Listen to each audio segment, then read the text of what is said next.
Siz kutgan video. Uy sharoitida qon bosimini qanday o'lchaymiz? Videoni oxirigacha ko'ring. Qon bosimini uy sharoitida o'lchaganimizda bizga termometr kerak bo'ladi va fonendoskop.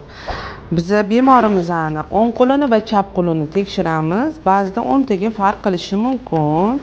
Har doim ham prinsipial emas o'ng qo'l.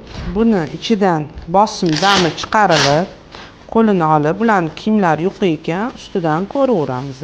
Qattim bilegiga qilib yig'izilib qotiriladi va fonendoskopni qulog'imizga qo'yamiz va o'rtadagi venaga qo'yib burab olamiz va nasosga havo berib ko'tariladi. Mana ko'rsatkichimiz ko'tarilyapti. Mana hozir 180 gacha ko'tardim. Sekin nasosni buradigan bo'ladi, pastga tushiramiz. Tuk belgilab olamiz. Bularda 110, pastgisi 70 chiqdi.